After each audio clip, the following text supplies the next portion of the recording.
is happening.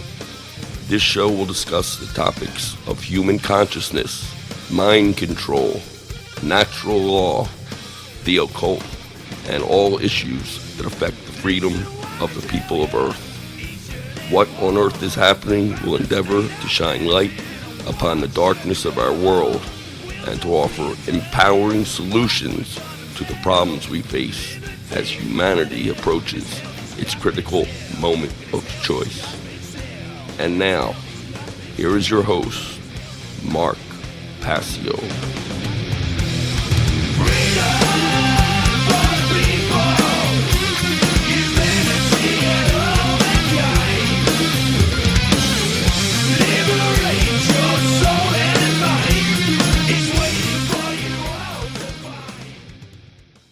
Welcome one and all. You're listening to What on Earth is Happening here on Republic Broadcasting. I'm your host, Mark Passio. My website, whatonearthishappening.com. The network's website, republicbroadcasting.org. Today is Saturday, December 6th, 2014. This show is live every Saturday evening here on RBN from 10 p.m. to midnight Eastern Time. That's 9 p.m. to 11 p.m. Central Time. We have a good show lined up for you here tonight. I'm going to be continuing to talk about the overall psychological dynamic of order following and how the order followers of this world have absolutely zero to do with virtue, have absolutely zero to do with true responsibility as an adult human being. I'm going to be talking about how order followers are the general bane of 21st century Earth and how that entire psychological dynamic needs to go extinct. It needs to leave this planet if there's ever going to be anything that resembles true freedom here on the Earth. And as part of this discussion, I'm going to talk a little bit about the current events that are happening in the United States, particularly the Eric Garner situation in New York City, and talk about some of the dynamics having to do with our wonderful order-following friends as it relates to that entire situation. I'll also be taking calls probably about halfway through the show, so I'll give the call-in number here at the beginning, at the top of the show, for those who want to get in the caller queue. The call-in number to join us here on What on Earth is Happening, 800-313-9443. Once again, the call-in number to join us, talking about the dynamic of order followers, 800-313-9443. I would particularly love to hear from order followers themselves, although I doubt that they will have the intestinal fortitude to call into the show and take me on head on.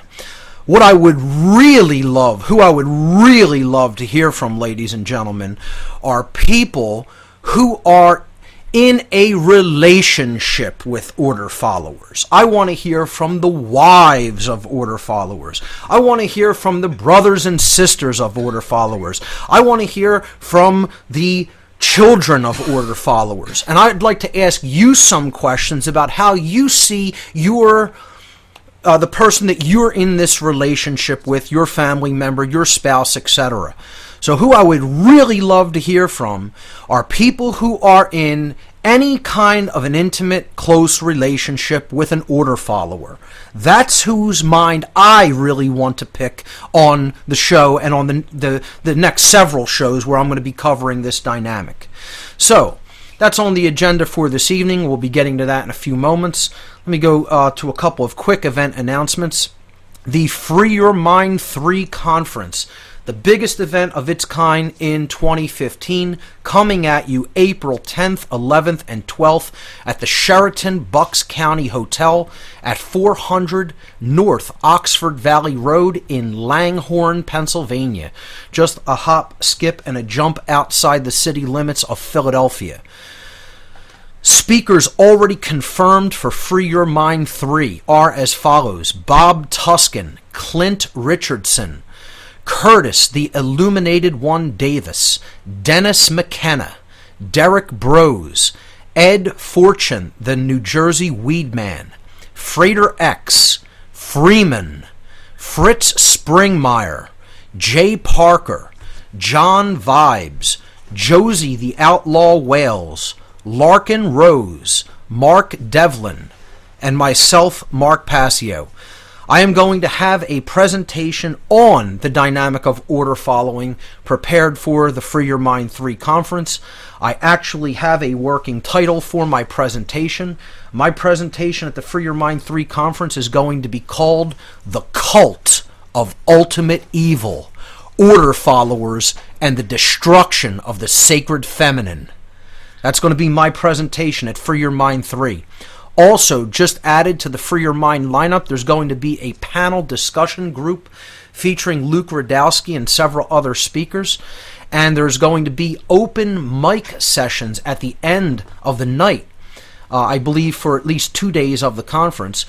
People who attend the conference will get approximately 5 to 10 minutes to air their views on whatever they really want to talk about or expose to the public.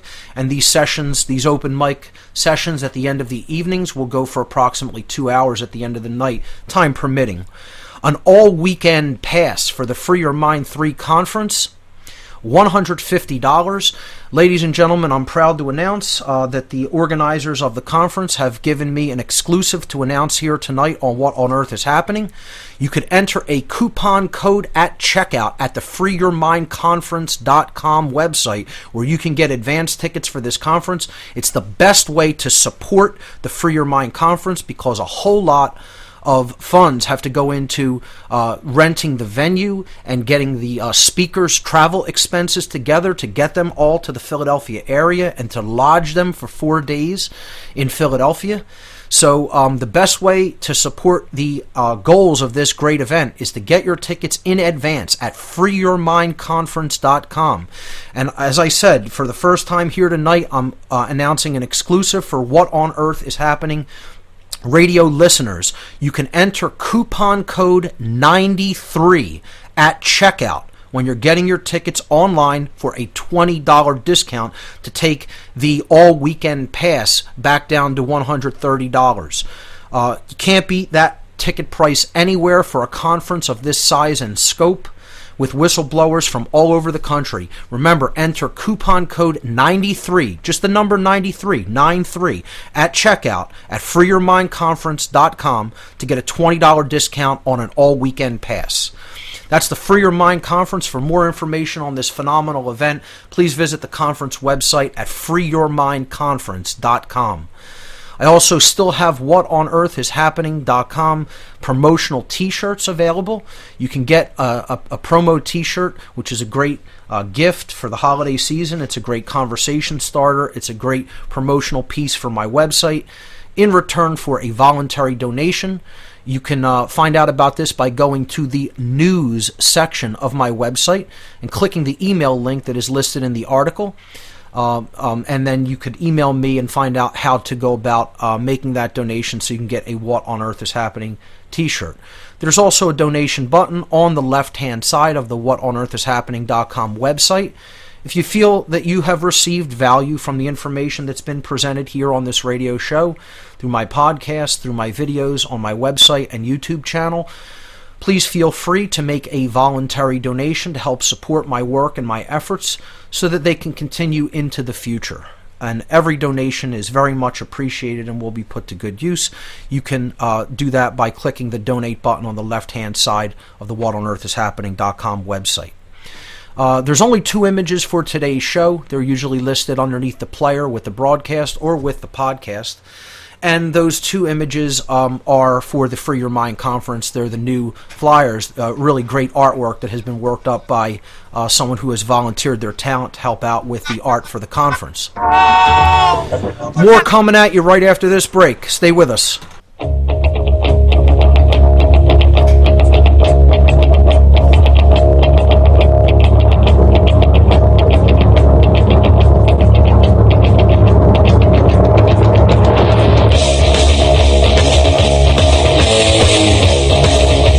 Welcome back, everyone. You're listening to What on Earth is Happening here on Republic Broadcasting. I'm your host, Mark Passio. My website, whatonearthishappening.com. Tonight I'm going to be continuing talking about the psychological dynamic of what is going on in the minds of people who become order followers.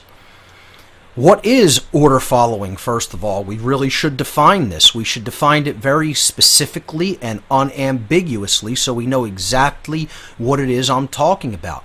So many people will hear a phrase, they'll hear a concept, and they'll just try to, go along with the definition that they already have in their mind instead of really sitting there and logically breaking it down and analyzing and looking at what it really is. Not thinking about it from the perspective that you want to think about it from, but actually define it. Actually get down to the nitty-gritty of what the dynamic of order following actually is. And what order following is, unambiguously, is taking action based on what another being commanded you to do with their words, when in fact you are not first deciding for yourself through your own skills of judgment, through your own mental processes, whether that action is actually a right or wrong behavior. That is the definition of what simply doing a command that someone else has given you, or in other words, following an order, actually is. So let's get that totally clear to begin with here when I'm talking about what order followers are. Now, since that is the definition that we have firmly established, okay, and I don't see how anybody can really deny that that's what an order follower is. Someone issues a command, the person follows the command. It's so simple, it's almost stupid when you think about it that way, okay? We can't get any simpler than that. It doesn't mean they're doing any kind of mental processes to determine whether it's right or wrong. An order follower does what they are told. They follow the command. That's what an order follower is.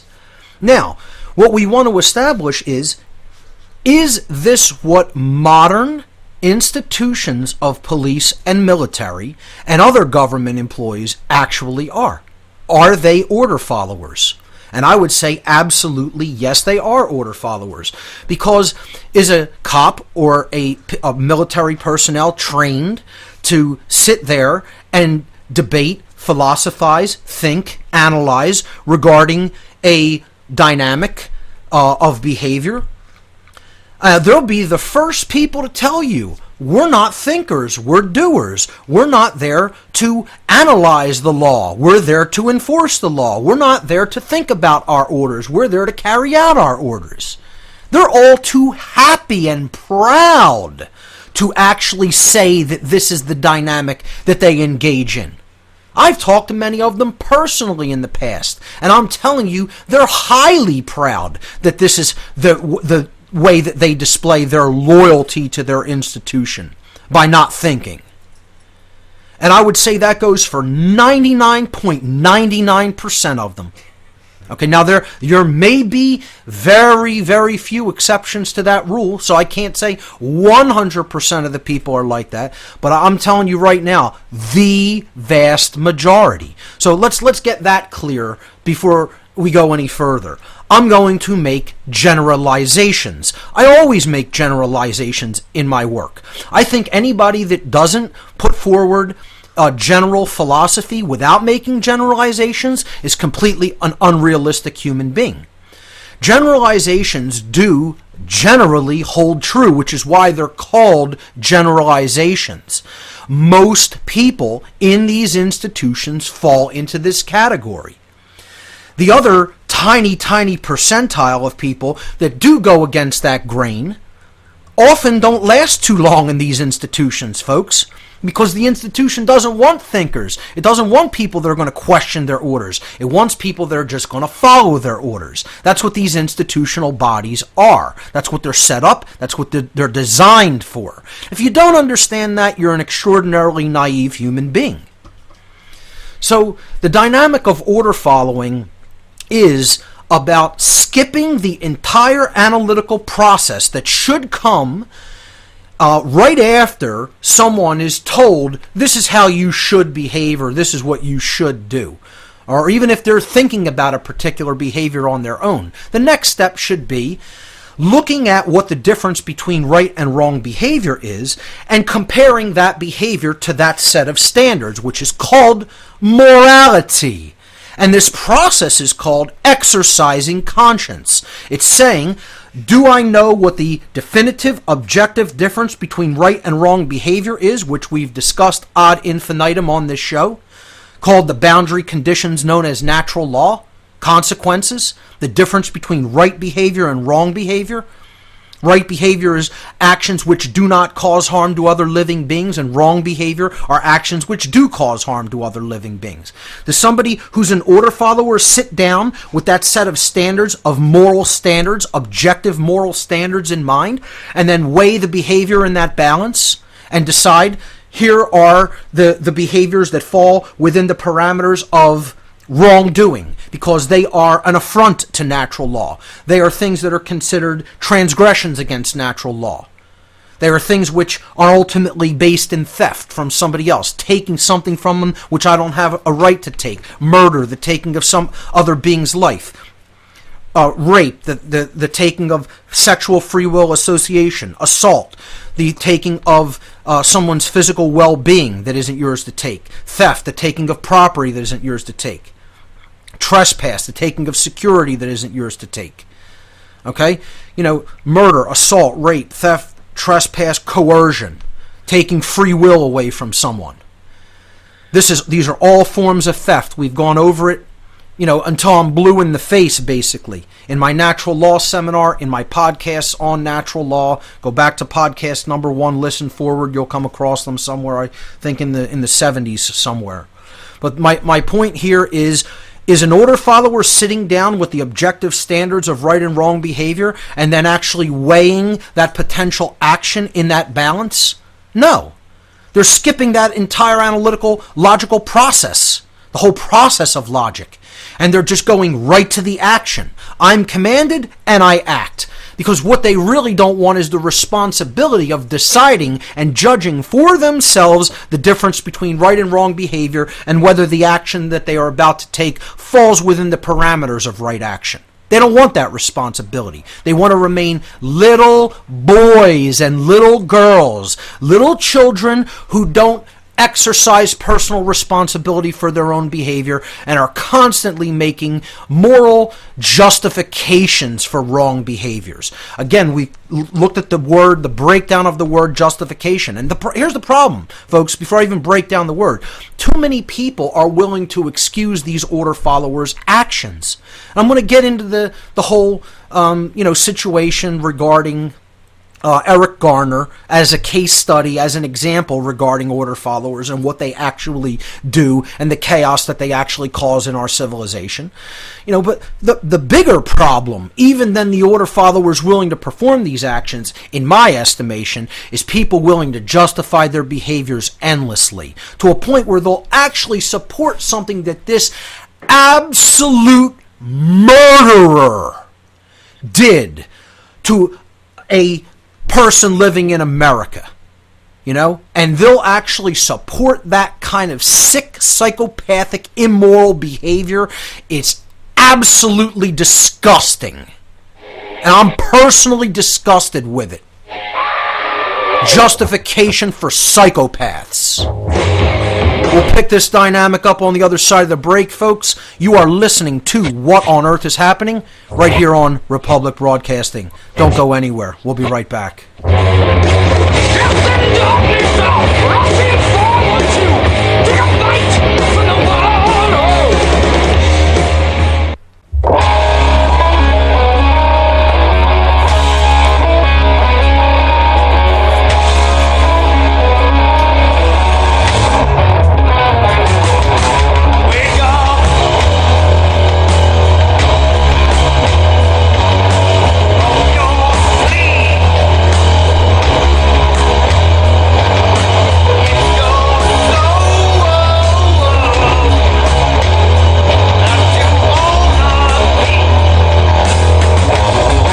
Welcome back, everyone. Yes, the great band Spirit Caravan there with the lyrics, "Wake up from your sleep if it's your soul you want to keep."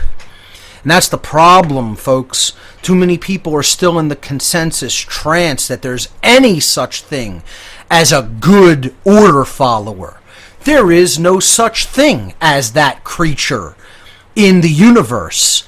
There never has been any such thing as a good, virtuous, or moral order follower. Doesn't exist, has never existed at any time period in history on this planet or any other. Does not exist now and never will exist in the future, as long as you're living in the three-dimensional universe, in the three-dimensional space-time continuum, ladies and gentlemen. There is no such thing as a virtuous, good, or moral order follower. Because by definition, if someone is following the orders of another person, they cannot actually be exercising the dynamic of conscience, which is to weigh and judge for yourself whether a behavior falls within the parameters of right or wrong. And if you are not doing that for yourself, therefore you are an order follower, you cannot be a good individual. The definition of being a good individual is to exercise conscience, which is the willful choosing of right action over wrong action, once the difference between the objective difference between right and wrong behavior is fully understood and integrated into the individual's awareness. But here's the problem. The problem is so many people in this sick, psychopathic society want to insist that there can be such a thing as a moral order follower. So many people want to make justifications for order followers' criminal behavior. And as we've talked about on this show before, people have to understand where words come from. The word justification comes from two Latin root words. The word jus, J-U-S in Latin. Really, in classical Latin, it would be spelled I-U-S. You know, modern variants of the Latin language will put the J in there, which, that character really didn't exist in classical times, so, it was spelled I-U-S then. But J-U-S, that's the root of the word justice, because J-U-S or I-U-S in ancient Latin meant law or right, meaning morality, to fall within the parameters of rightness within the law.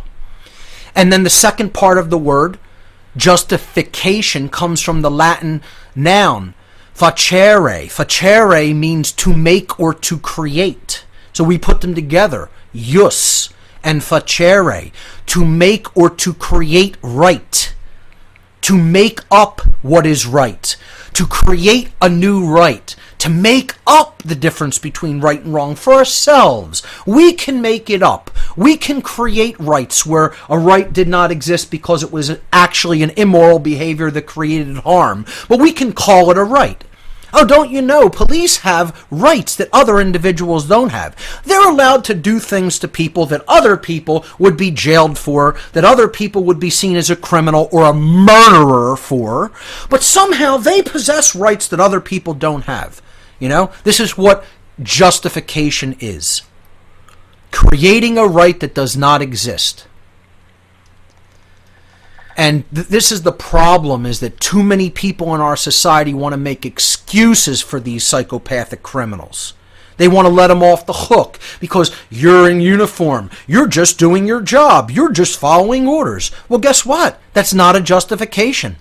And just following orders or just doing my job, or however way that a member of one of these cults, because that's what they are, cult members, wants to word this, okay?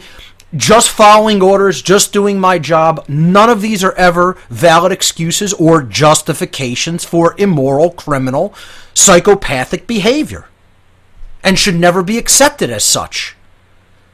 And therein lies the problem, is that too many people just will accept that as a justification. And those people are arguably more asleep than the order followers themselves. And I actually, in many cases, will get angrier at looking at the rationales and justifications of these Nazi lovers. Let's just call these people what they really are, folks. Let's stop euphemizing things. Let's stop trying to be nice to people because we don't want to upset their delicate sensibilities. They're Nazi lovers. That's what people who support order followers are. You're Nazi lovers. And that's what you've always been. You're the same people who caused something like Nazi Germany. By not speaking out. By not getting up in an order follower's face and telling him he was full of crap. And that what he was doing was wrong and immoral. You know, there's a phrase, I can't really remember who said it off the top of my head. Maybe someone could call in and refresh my memory. But the phrase goes something akin to, there is a very special place reserved in hell for people who remain silent during times of moral crisis. And that's where we're all at, ladies and gentlemen, in this society. We are in a time of moral crisis, and too many people are remaining silent. They won't speak out. They won't speak out to their friends, their family members. They won't get up in an order follower's face and tell them what they're doing is nonsense and wrong. And that's the problem. Therein lies the actual crux of the problem. The lack of communication between people as human beings. Because I don't want to cause waves. I don't want to make people upset. I want to be looked at favorably by these people. I don't want them to see me as the odd man out or somebody who rocks the boat.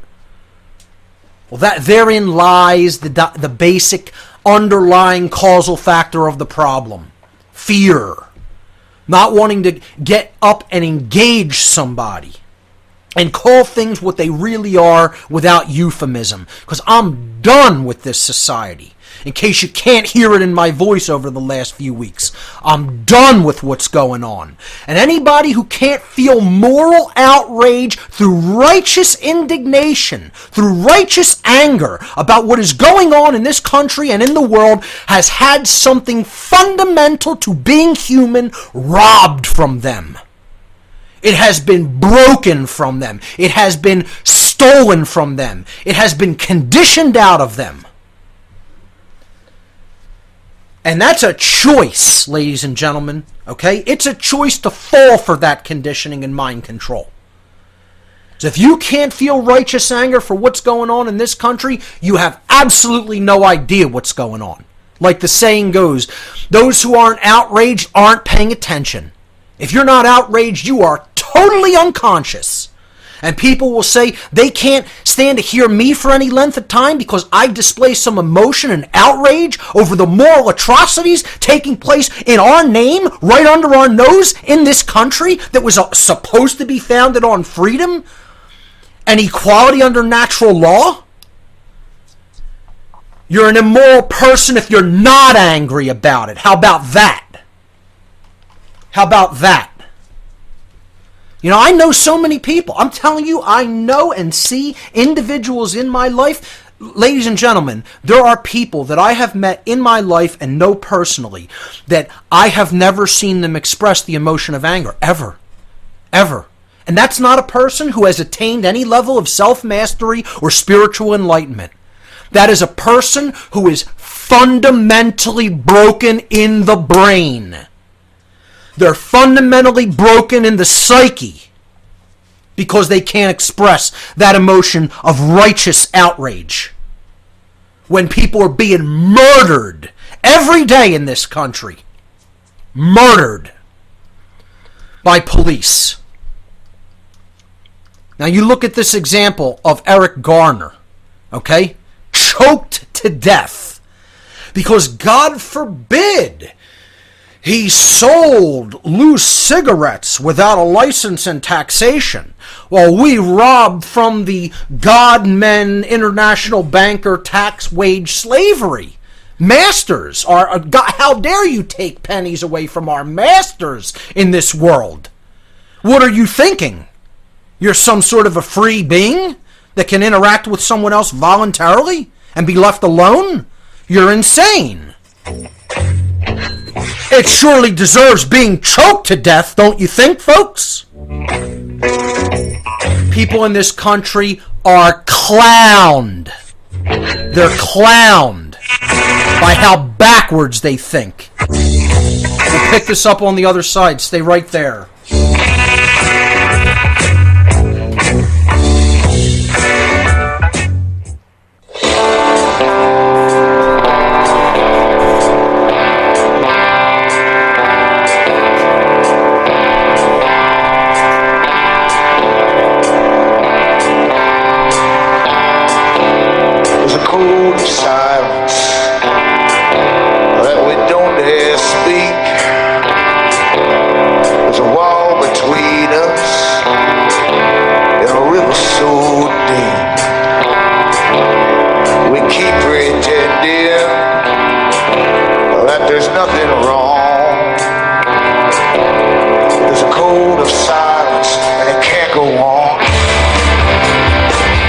Yes, there is a code of silence, ladies and gentlemen, and let me tell you where it really lies. It lies in the hearts of the people who don't want to come out and speak out against this immoral system of corruption and order following.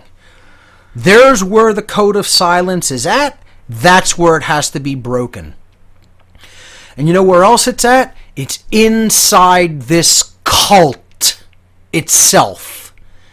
The cult of order followers. We need to stop calling this an institution. We need to stop calling these people police. We need to stop calling these people soldiers. We need to stop calling them quote-unquote public servants. They're most certainly not that.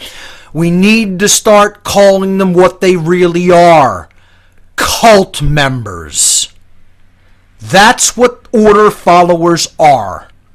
Cult members. I've gone on the show in the past. I've done podcasts on it to explain the very techniques that cults throughout the ages have used to brainwash willing followers. Done whole shows on this. Maybe it's a good time to reiterate some of these basic techniques. Because this is what people don't understand. You're dealing with a cult that is operating among you. And moreover than that, you're dealing with something that the people who did their best to try to bring a basic understanding of what would be required to keep any level of freedom active on this land, okay, continuously warned us about. The founders of this country continuously warned the people, do not allow a standing army to rise up in your midst. Continuously warned us to not allow that dynamic to happen. Less than 200 years later, we have a standing army living among us in the form of militarized police forces. They constitute a standing army.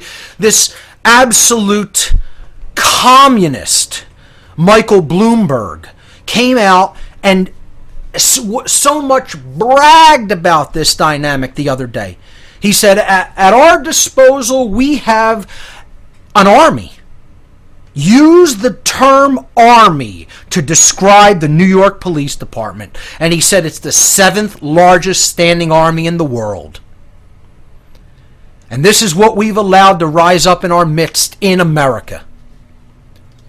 And that's what the militia was supposed to be on guard against. That's what it was supposed to be used to defend against. The rise of a standing army in our presence, which the founders continuously warned against. And that's why even provisions in the Constitution stipulate that if an army needs to be raised, it needs to be dissolved after the war is fought. But no, we keep a continuous standing army. And we keep an even more infinitely dangerous standing army in the form of militarized police presence in every major city in the country. They constitute a standing army, and moreover, what they really actually constitute, ladies and gentlemen, is a cult. They are a tight-knit cult that has tentacles in every city, every town in America. And the techniques that are used to put people into this indoctrinated mindset, into this cult mindset, are the exact same induction techniques that are used for any cult throughout time. The exact same techniques. And it's a piece of cake to use these techniques on people who want to give away their personal responsibility to judge for themselves the objective difference between right and wrong behavior. Or in other words, who don't want to exercise conscience. It's a piece of cake. Because what you essentially have on your hands when you have a person like that is a child who wants to be led. That's the psychological dynamic at work here, folks. These are children who have never grown up. They want to be led. They don't have any personal responsibility. They don't care what their actions are causing to other people in the form of pain and suffering. They don't care about the difference between right and wrong. They want somebody else to tell them what to do so they could just do it without having to think for themselves. That's called a child who does not want to grow up and take on personal responsibility for themselves. And nobody's going to tell me any differently about what that psychological dynamic is, because I've just given it to you straight about exactly what that dynamic is. That's exactly what it is. And when you have a bunch of little pathetic children on your hands that don't want to grow up, a cult that is based on ancient occultic techniques of brainwashing and mind control and ancient subversive psychology. It is a piece of cake for a cult like that to totally do a number on these people's minds and turn them into robot soldiers. And that's exactly what the dark occultists of this world have done. They own these people. They own this cult of order followers. They own this cult. And they're only too happy to brag about it. They'll brag about it in words to people who are within their circle of followers, and they'll brag about it wordlessly through ritual and symbol, through symbolism, subversive symbolism that they plaster all over these idiot followers that they have amassed. Only too happy to tell them that they're their animals, that they're their pets, that they're their dogs that they command on chains and leashes. They're a joke. And the techniques are the same throughout history. It doesn't matter what geographic region of the world. It doesn't matter what time period of the world. The techniques are the same, and the dark occultists who use these techniques to bring these cult members into their thrall never vary. They never waver. They never change. Why would they need to change their techniques? They work. They work upon the simpleton mindset of these people. When you have the mindset of a child, and then you have people who have ancient, advanced knowledge of human psychology and are willing to use it to manipulate people, it's a joke. It's a piece of cake. It's a game to these people. It's hardly even a challenge. The techniques remain the same. Basic techniques throughout history have been used to indoctrinate cult members. Isolation, herd conformity, indoctrination through repetition, saying the same thing over and over again until they believe it, and using techniques of trauma, physical and emotional, against them. Isolation, conformity, repetition, and trauma. Say them with me, folks. Learn the techniques of cults, because that's how these people are made. This is how order followers are made. Isolation from the rest of society. Put them into an us versus them mentality. Get them to see everything as either part of the group or it's outside of the group. Demonize the outsiders. Outsiders don't belong. They're not one of us. It's us versus them. If you could physically separate them from the community by putting them in a camp, all the better. All the better. And these people can't see that that's what they are. They can't see they're in a cult already. police and military, you are cult members. It doesn't make a difference if you agree. That's true. You don't need to agree with it. It's what these institutions are. You're in a cult, boy. You're in a cult. Isolate them from the whole population. Create an us versus them mentality. Demonize any outsiders. They're not us.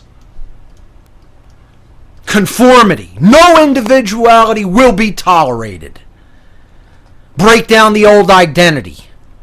Give them uniforms. Give them the exact same look. Shave all their head off the hair off their head. Make them run through drills. Teach them songs where they all say the same things at the same time. It's called being a total conformist robot. We'll pick up these techniques on the other side of the break. Stay with us, ladies and gentlemen. You're listening to What on Earth is Happening. We'll be right back.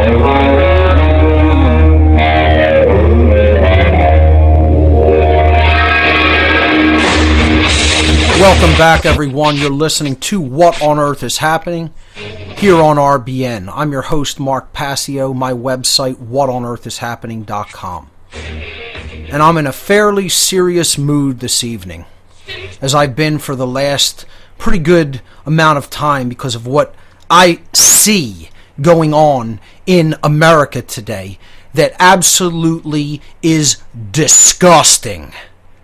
And anybody who's not completely disgusted and outraged is an unconscious being. Period. I want to talk a little bit more about the techniques of cults that are used on the zombified, brainwashed population of cult members out there in the police and military. I want to talk a little bit more about the people who support these people, if you even want to call them people. The justifications that they make for their behaviors, or what I would call the fundamentally false axioms that they believe in. Like, they're not all bad. They're not all bad. All order followers are bad, folks. The dynamic of order following is bad. That's what makes somebody a bad person. They're willing to follow somebody else's orders. By definition, that's bad. That's immoral. This is what people can't understand because they can't logically process knowledge. They can't think. You can't make the conscious realization that if you are taking an action without actually weighing whether it is a right or wrong behavior first, and you're just following an order from someone else, you don't understand that's what makes somebody a bad person. You have no idea what spirituality is at all. At all. How about this fundamentally false axiom? It's not them that are actually bad or evil, it's just their behaviors or their actions that are bad or evil. That's like saying, Nazis weren't bad people, just what they did was bad. No, that doesn't make them a bad person. Oh, really? You can't be defined by your behavior. Well, what better way of defining whether a person is a good or a bad being than their behavior? Huh? You want to come up with some different, better criteria for that? I mean, just think about how illogical this is. It's insanity. It's brainwashing. It's mind control to spit out this garbage. Totally flawed axioms that people don't even think because it's just rote coming out of their mouth like verbal diarrhea. Then you have all the absolute mental midgets who don't understand moral culpability or responsibility. They want to think it's all the politicians' fault. Well, hell, the politicians ordered these police to go and shut down the illegal sales of Lucy cigarettes on the street. God forbid. How dare we do this against our masters? We certainly have to send armies of people to choke people into unconsciousness and death, most certainly, to put this absolutely horrific behavior to an end. You know, we can't have people interacting, through voluntary interaction on the street with goods without the approval of their owners and lords. How dare we? And people want to say, that's the politician? Oh, I don't write the law. I just enforce the law. That's called, I'm just a mindless drone robot dog who does what I'm told, whether it's right or wrong. It's a joke. It's a disgrace. And the people who still don't understand this dynamic are completely unconscious and asleep. And that's the fundamental nature of the problem, folks. Is too many people support the actions of this cult and support the members of this cult personally. When what you got to say to evil is, it's all a crock of crap. You got to say no definitively to evil. You got to say, I'm not having any of it. I'm not going to tolerate any of it. And you got to get up in people's face who engage in the dynamic of evil and say this is unacceptable behavior. And it will stop. We will stop it. Because this is not going to continue to go on in this country unchallenged. And I'll guarantee it. If it's the last thing I do in this life, I will whip people into action to stop this dynamic. Or I'll die trying.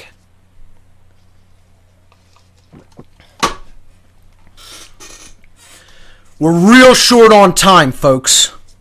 You don't understand what time it is? It's 11:59:59. And you better start to understand it. People who can't get angry. You're not angry now? What would it take for you to stand up as a real man or a real woman? What would it take? Nothing. Because you're a slave who likes being a slave.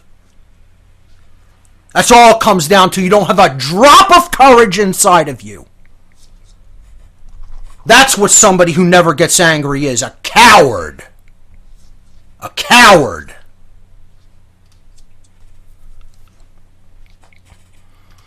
So what happened with this Eric Garner situation is a politician gave an order. We can't have these slaves on the street voluntarily interacting with each other because we're not getting a cut. How dare they think that they can keep the product of their exchanges with each other without paying us a duty, without paying us our extortion fee. Slaves might get the idea they're no longer slaves. So get out on the street and harass them and put this practice to an end and stop them by whatever amount of force called violence that you don't actually have a right to engage in, that you need to engage in to make them stop doing what they actually have a right to do.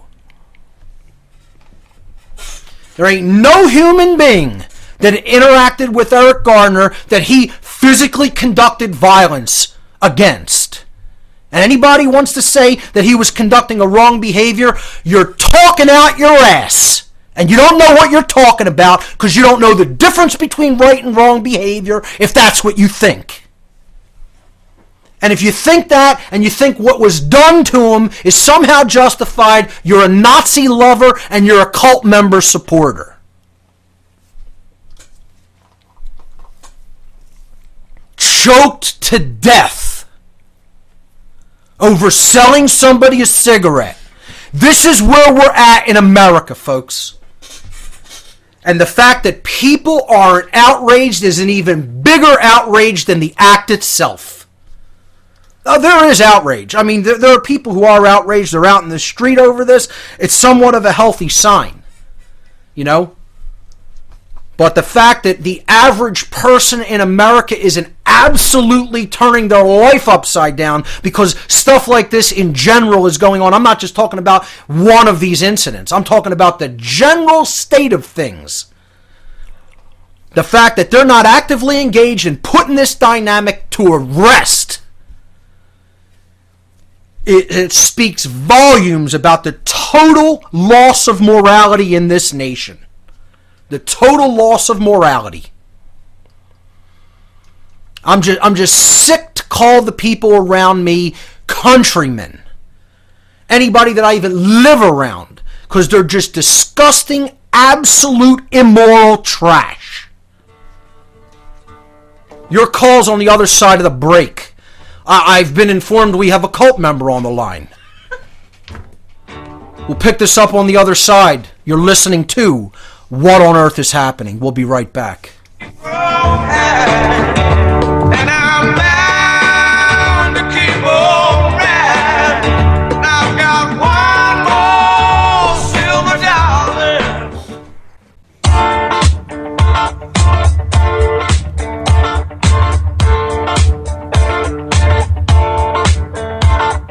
We don't need no education.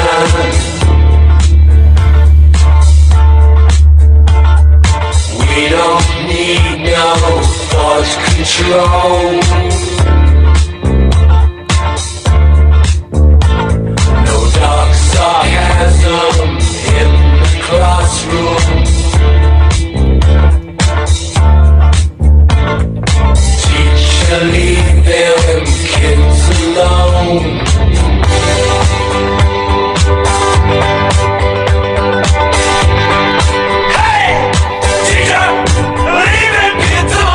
Welcome back, everyone. You're listening to What on Earth is Happening. I'm your host, Mark Passio. My website, whatonearthishappening.com.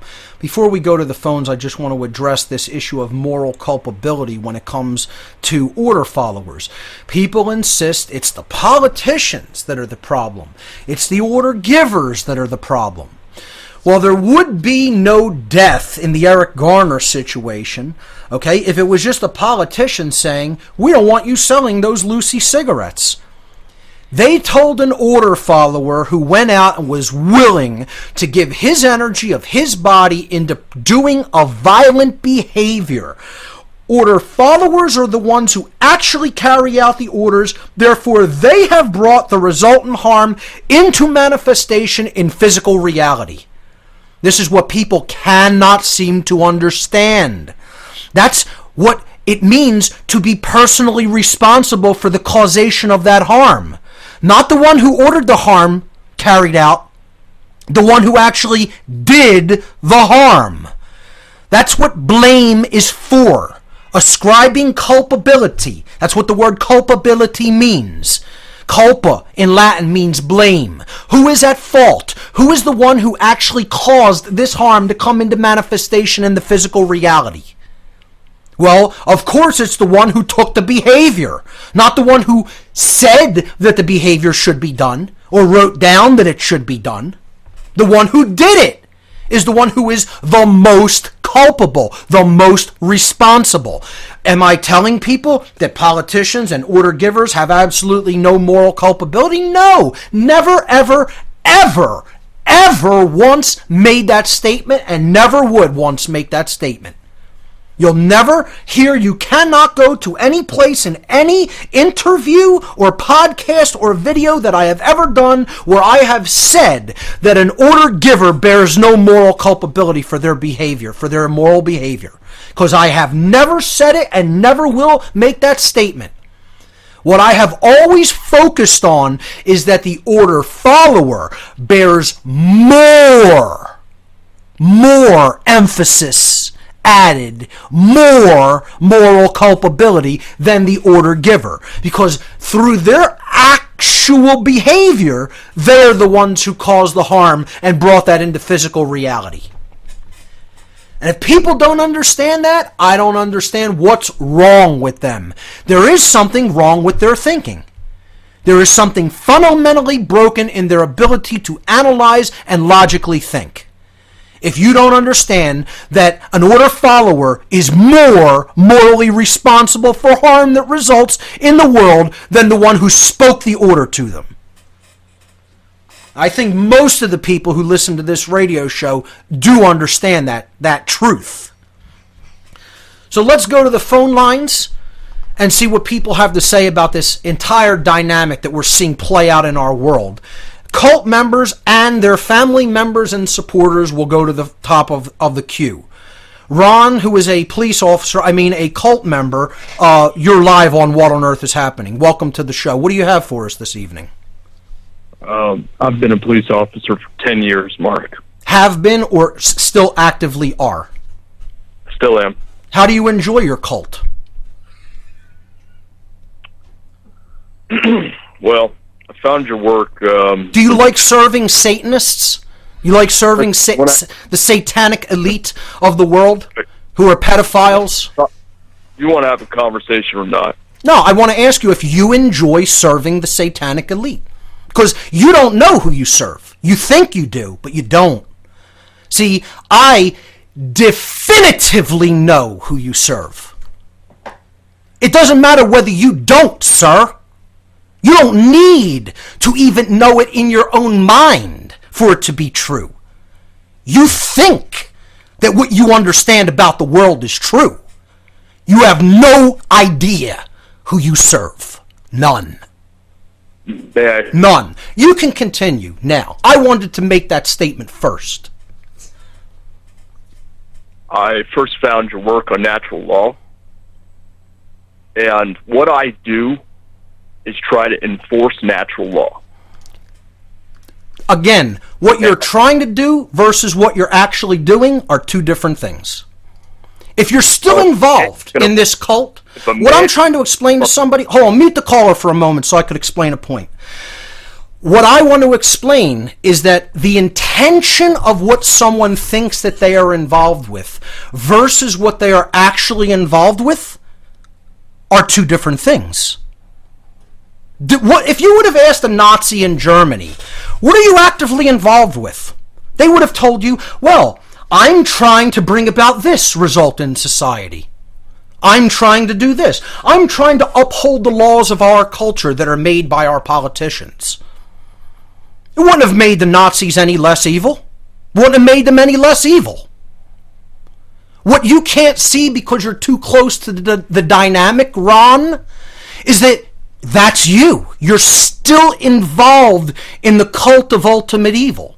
Doesn't matter whether you don't understand it. Doesn't matter whether you perceive it differently. It doesn't matter whether your intention is honest.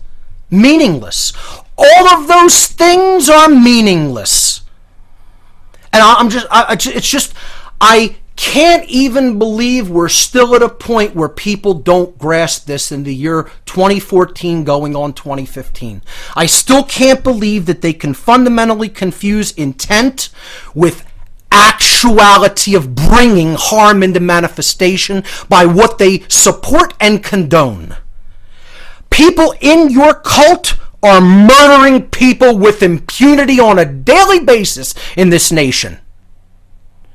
And whether you understand it or not, you're part of that dynamic.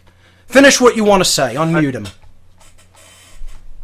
Yeah, how nice of you to unmute me. It's easy when you're behind the microphone. Yeah, that's correct, because it is my radio show, and if I'm going to make a point on the air, I'm going to do it, sir.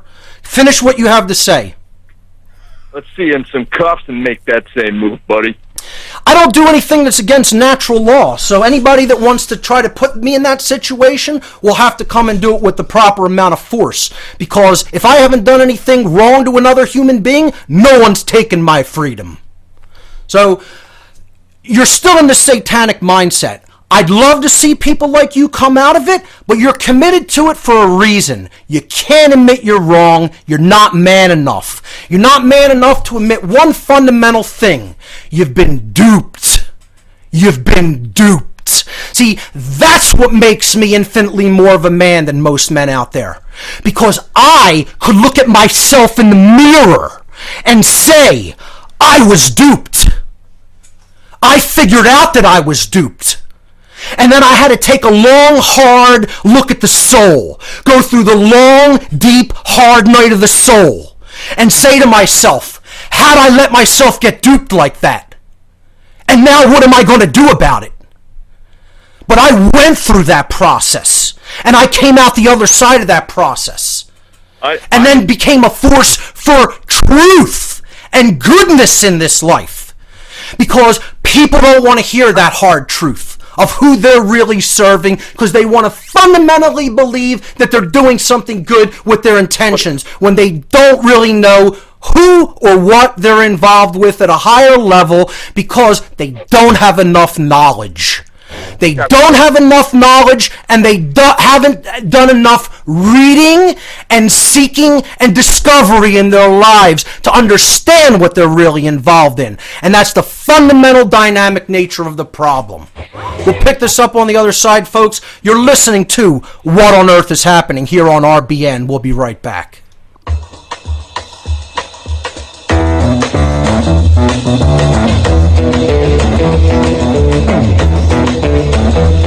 You know the day destroys the night, night divides the day.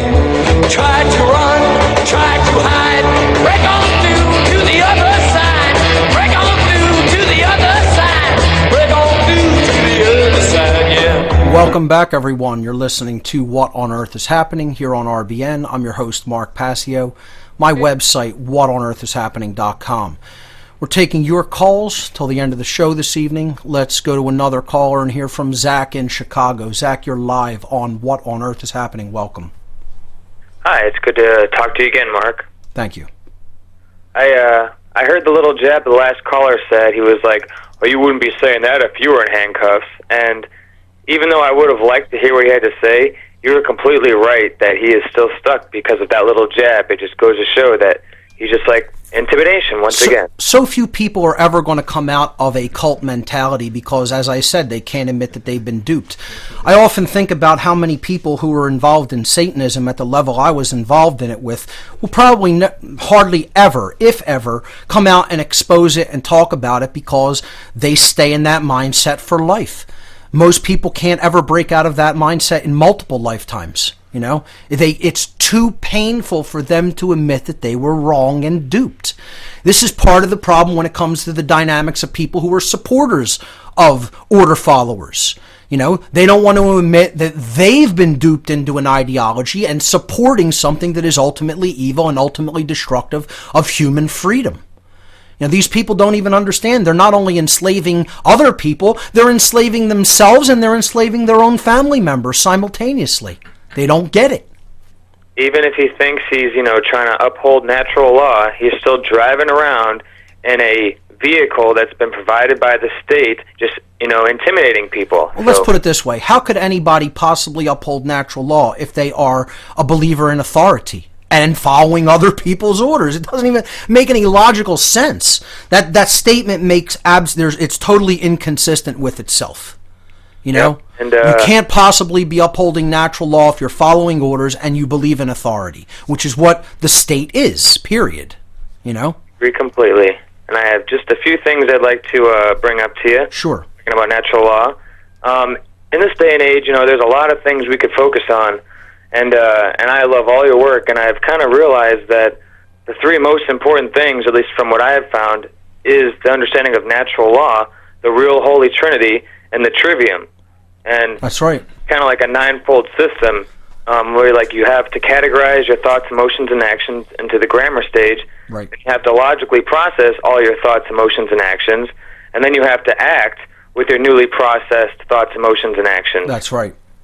Yes, exactly. I mean, that's it. That is what the Trinity within us is all about, and the threefold methodology to discover truth, to understand it, and then to act upon it. Exactly. A very accurate understanding. Okay, thank you.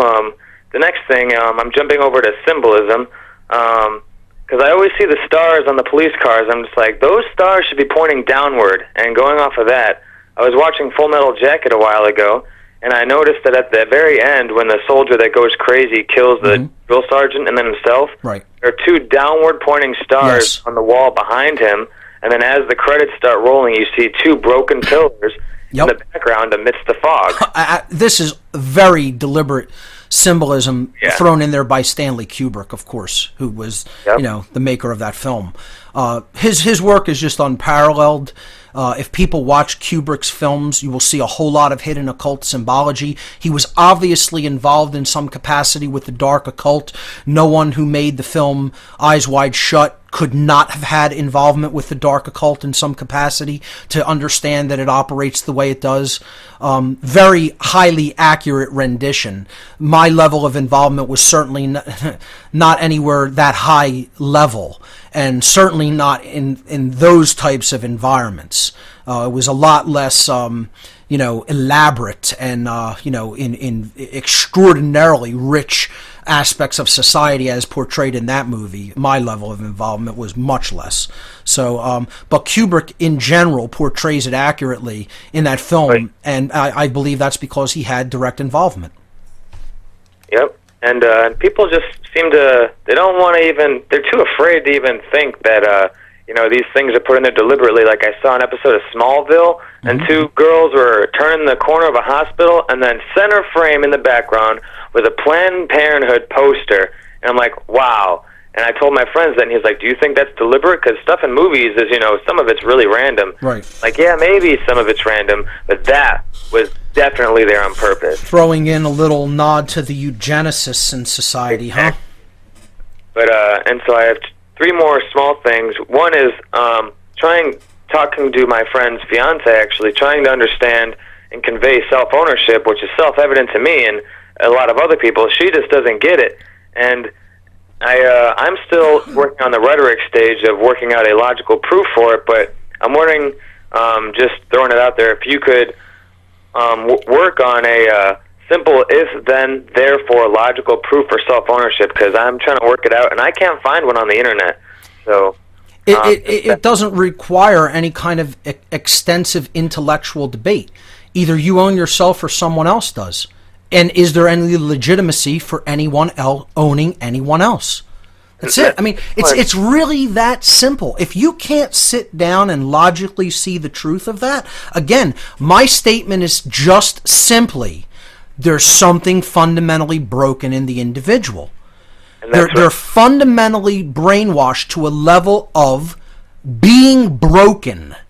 I don't just mean like broken like to a point where something doesn't work anymore. Broken is also the word we use for the slavery of animals.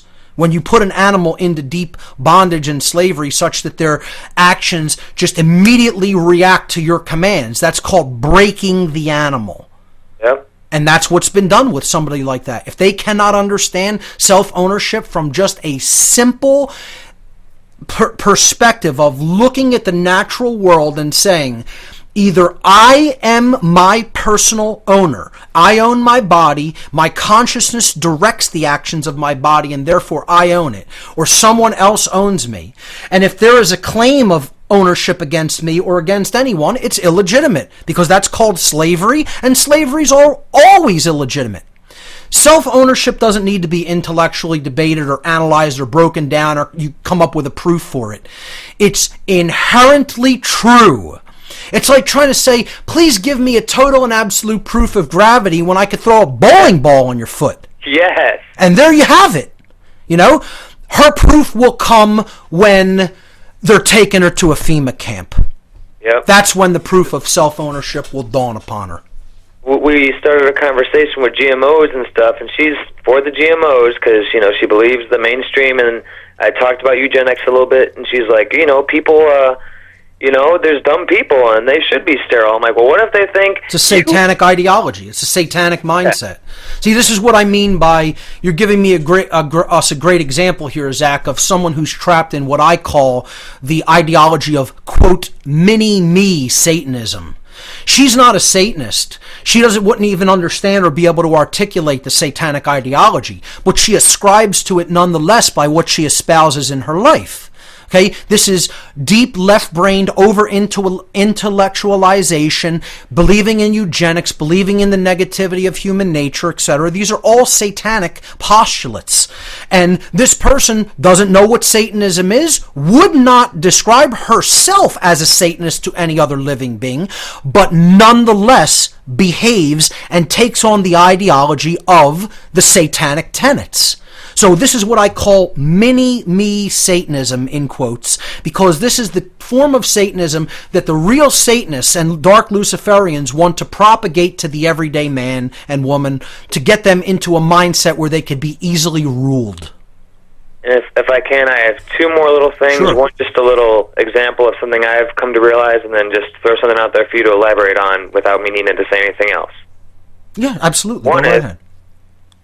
So I've realized in my discussions, as well as with those two people, my friend and his fiance, and just other people in general, so many people refuse to distinguish between force and violence. They say, "Oh, it's the same thing," and Right. Well, like I understand that there's a difference, and we eventually do get to a difference, but they don't want to just say, "Okay, there's a difference in the action and the intention and everything, so why don't we just call it different words?" And I've heard people use the phrase "initiation of force." And so I kind of took that, and I was like, okay, well, if you refuse to say the initiator of force, or, the person using force... I would just add one word to that definition, Zach. I would say the initiation of coercive force. Yeah.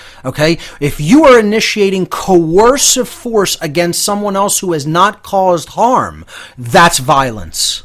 Yeah. That would be my personal definition for it, but continue. And I agree with that completely, but the way that I just kind of went about it, I was like, okay, so let's just go with that. So we're going to have initiator of force, meaning the person committing an act of violence, and then the reflector of force. So, and I feel like that's really good, because you don't have to go over the line. You just have to reflect the amount of force and maybe a little bit more back. Required to defend yourself from the initial act of violence. Exactly. Yep. The last thing was, if you can... Zach, I'll hold you over till the next segment. Just hold on. Okay.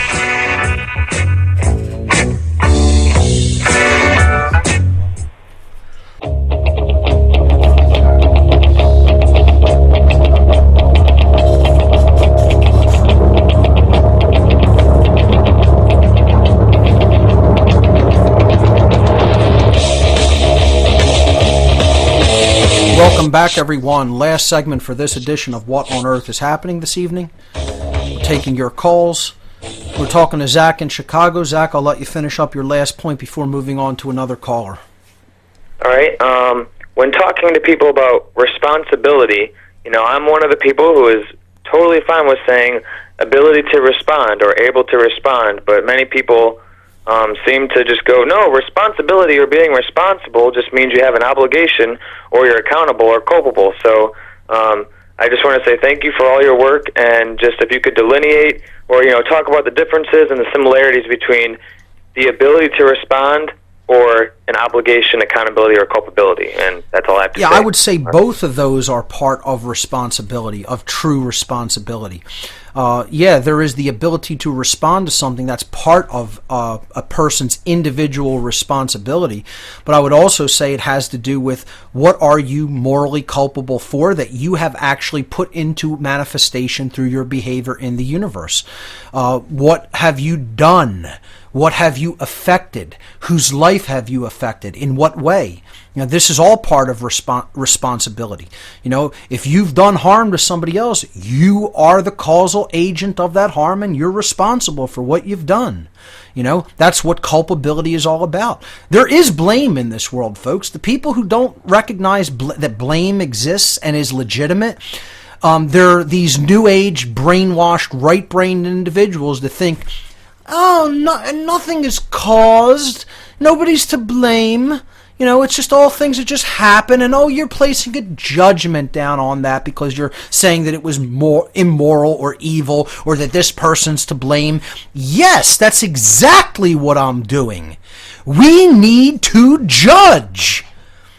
Judgment is a huge part of life. You know, if you don't have accurate judgment about the objective difference between right and wrong, you're never going to be responsible for your own behavior, for your own actions. And this is what we have. People that don't want to have to judge the difference between behaviors, and therefore they don't want the responsibility that comes with choosing after they've judged the right action or the wrong action. They don't want that responsibility. Nope, they do not. Yep. And therein lies, you know, that's my basic understanding and definition of responsibility, which people really have to get a handle on if they're going to understand what's really going on regarding this dynamic of order following. Zach, phenomenal points that you've brought up. Great call. Thanks so much for the call this evening. Let's hear from Selt in the United Kingdom. You're live on What on Earth is Happening. Welcome to the show. Hello, Mark. Can you hear me? Yes, I can. Go right ahead. Hello? Yes. I'll be very quick. I'll be as quick as I can because I want to allow another caller to get through if possible. Sure. But basically, in keeping with the statement you made in the past about one of the best things that can be done is art, I want to basically give one of my songs that is translates well as a poem, which is about order followers called Armed Thugs. Sure. Don't sell your soul. Don't sell your soul to the devil, don't you know? You'll get a better price if you sell it to the army. So these armed thugs train in the hail and the rain how to bring about death in a variety of ways.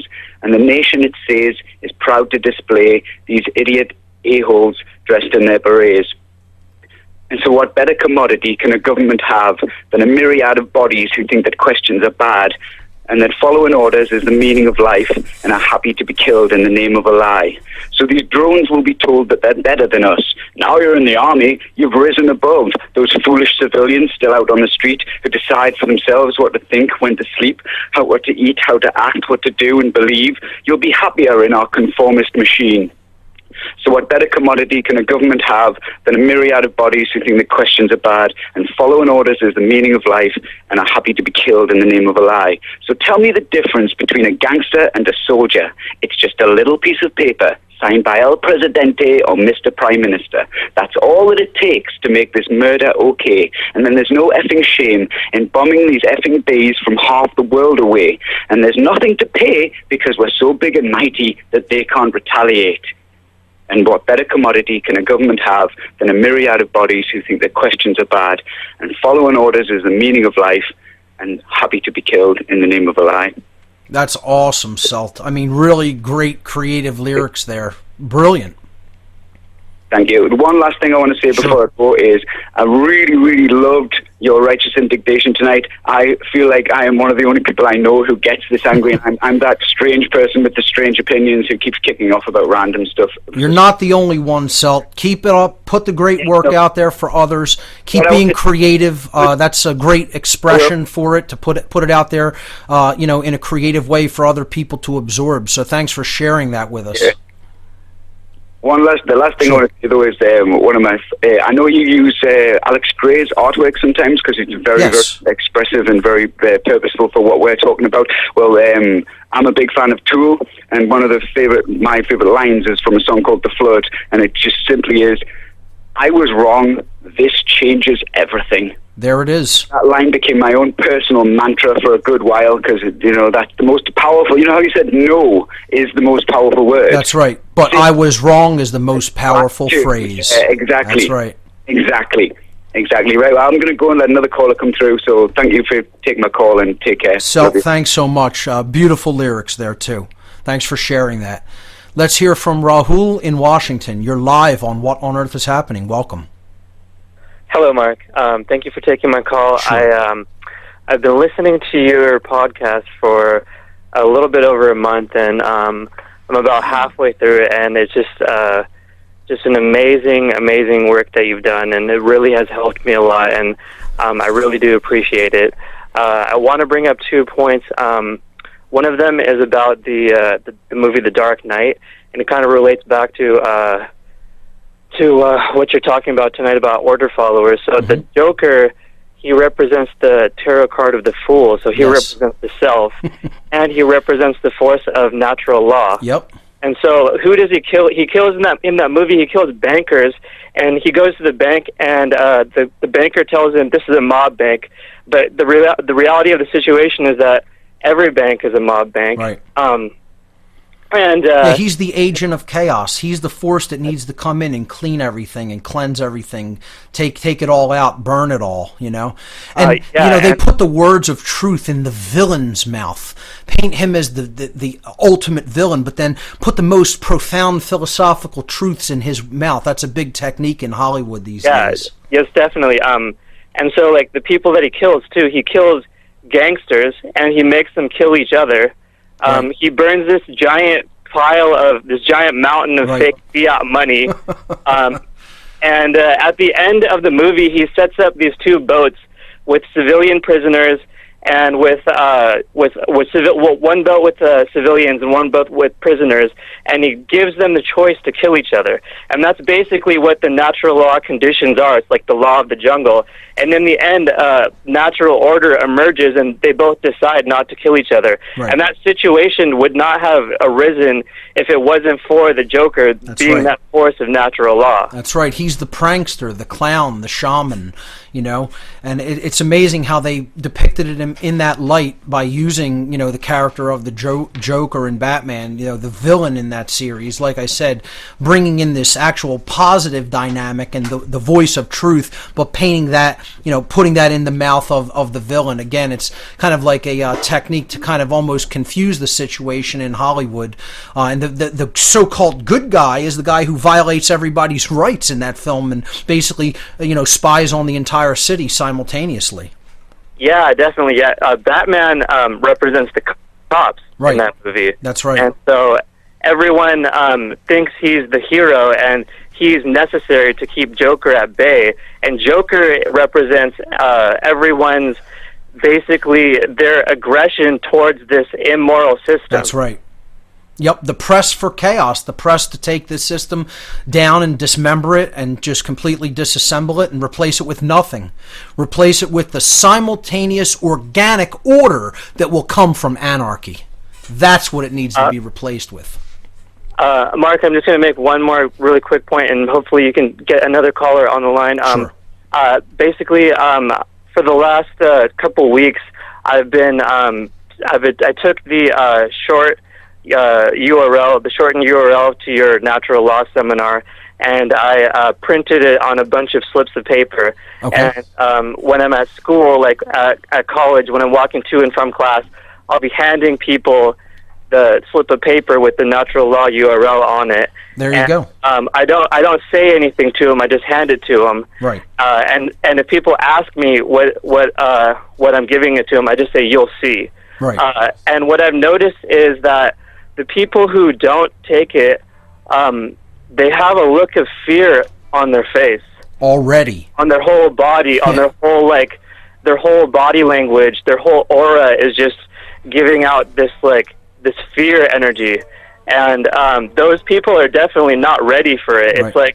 It's Rahul, that's a very creative way to go about slipping the truth out there to people, literally, pun intended. Thanks so much. Unfortunately, that's all the time we have for this edition of What on Earth is Happening. Remember, there's only two mistakes you can make on the path to truth, ladies and gentlemen: not starting and not going all the way. Thanks for listening. We'll see you right here next week. Good night, everyone.